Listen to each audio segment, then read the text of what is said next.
There's a discussion in the Talmud whether a Jew should give credence to doctors for healing or to rely on God. If you think about it, as a believer, one would assume that relying on and entrusting a person for healing is sacrilegious. In fact, Rav Ach is of the opinion that people should not practice medicine, as they lack the ability to heal. Rather, healing should be left to God. However, the great sage Abaye disagrees. He maintains that one should go to and listen to doctors.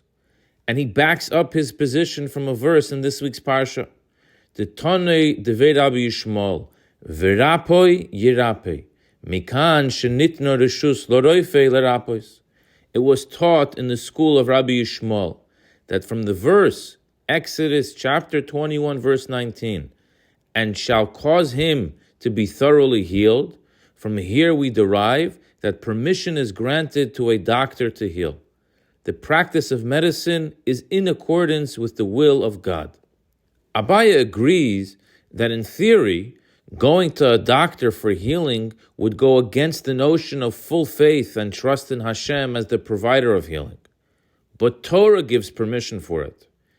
It's the word of Hashem that instructs us to go to the physicians. It is this instruction that empowers the physician to provide medicines and healing for us. This is their license to practice. The following are excerpts from a letter written by the Rebbe on the subject of listening to the advice of a doctor.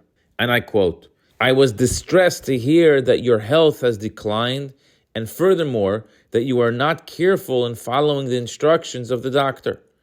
I heard a number of times from my father-in-law, the Rebbe of blessed memory, that his father had declared, 'How precious is the body of one of Israel. On it so much was lavished,' meaning the Torah and mitzvahs, which were given exclusively to the soul in the body, rather than to the spiritual angels above. If the Creator treats the body as something so precious, how careful must we be in guarding this divinely precious object entrusted into our safekeeping by the Almighty. The physician practices his healing art with the permission and at the command of the Torah." What emerges from the Torah portion this week and the Rebbe's letter is the important role medicine plays in the life of a Jew. It is the religious obligation to follow sound medical advice when needed. But unfortunately, this license to heal has been misused. All too often I hear someone quote from their doctor that there is no hope. The patient is a goner. They diagnosed death. This is a big mistake, for permission was never granted for such a diagnosis. The role of the doctor is to heal. If they cannot heal, then they must step aside.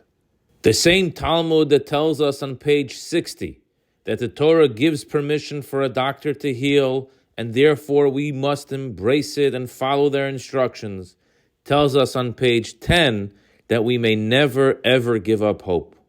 It's a dramatic story of when the great prophet Isiah and the Jewish king Chizkiyahu were protecting their respective positions within the Jewish people.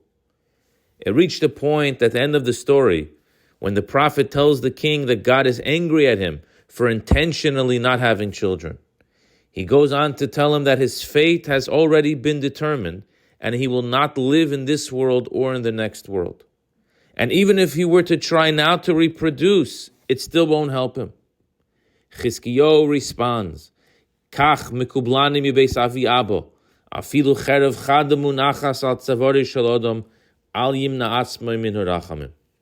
Chizkiyahu continued and he replied, "I have received a tradition from the house of my father's father, from King David. Even if a sharp sword rests upon a person's neck, he should not prevent himself from praying for mercy.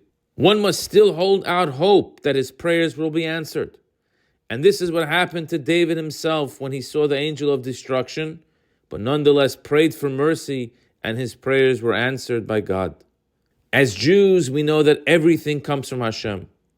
When there is no remedy known yet to science, it's certainly okay for a doctor to say, 'I'm sorry, but I don't think there's any more that I can do for you.'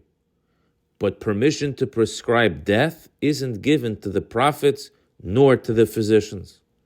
God gives life and God takes life.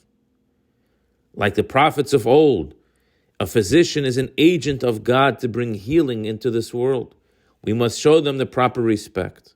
May God bless our physicians and our nurses and all of their helpers and aides. May Hashem bless us all to be healthy and strong. May the physicians be busy only with births and inventing preventive medicines. May we celebrate the 60 days of Adar with full strength. Mishanichnas Adar marbim b'simcha. May we increase in our joy. May Hashem bless us with goodness and kindness, joy and happiness, salvation and consolation. Amen. I wish you a good Shabbos.